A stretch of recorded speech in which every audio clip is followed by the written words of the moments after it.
want to answer all questions. When I did the town hall, I tried to answer every single question because I want to prove, and I prove it on Shark Tank every week, right, that I understand business. That's something Donald Trump has never done. But people just presume because of his bank account, wherever it is, that he must be a good business person. But when you look at the history, I mean, Trump University, where he ripped off people $25 million. Trump Soho, where he lied about the valuations of condos. Trump Foundation, where he lied about donations.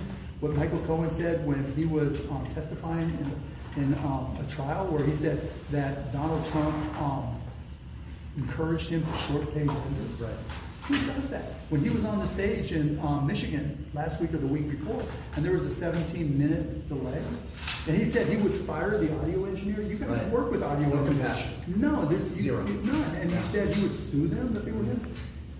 Look, entrepreneurs, that engineer, they're just busting their ass trying to make a living.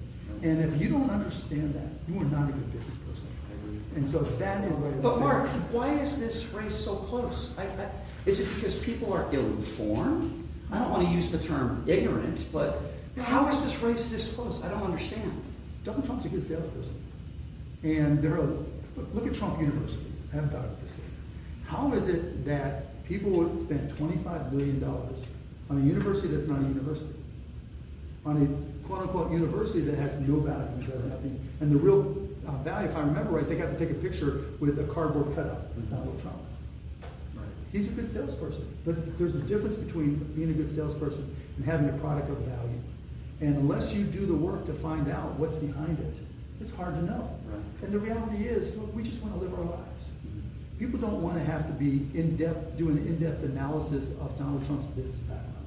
But that's why I'm here, right? To try to communicate that he's not a good business person, that he's ripped off hard-working Americans, and he doesn't even think twice about it. Now, Mark, we obviously both want the same thing. I don't want to see Trump anywhere near the White House. You don't either. A lot of Americans don't. But if Trump does win, what do you think his administration will look like? The Looney Tunes and the crazies that would be in it, the Stephen Millers, the Sebastian Gorkas. I mean, you've said, though, on the record that you would still work with him, right?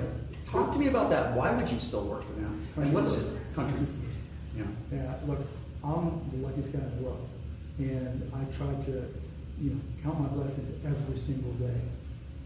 And it's because of this country. I got the opportunity to be an entrepreneur. I got the opportunity to make more money than I ever dreamed of in my entire. It's still to this day, it's unimaginable to me the good fortune I had, and I can't turn my back on that. Now, it doesn't mean I agree with him, and it doesn't. Obviously, I'm here to support Kamala Harris because I think she'd be far better. But God help us if it happens. I'm still going to respect the country to give me the opportunity. If you're in a private room with Donald Trump right now, I'm just curious, what would you say to him? The fuck are you thinking? Last question, and I know you got to run, and I appreciate the time. I know you're focused right now on Kamala Harris. There are a lot of people that speculate about you. Would you ever run for office or the presidency, and if not, why? No. I mean, I have a company, costplusdrugs.com, that's literally turning the pharmaceutical industry upside down. We're saving millions of people money on their medications every single day. And to me, I can have more of an impact on the outside. And as I said in there, I mean, I've been fired from more jobs than most people have had. I'm just not a good employee. Say though that you've been owning the Dallas Mavericks forever. There's a lot of NBA teams that wouldn't even visit Donald Trump, right?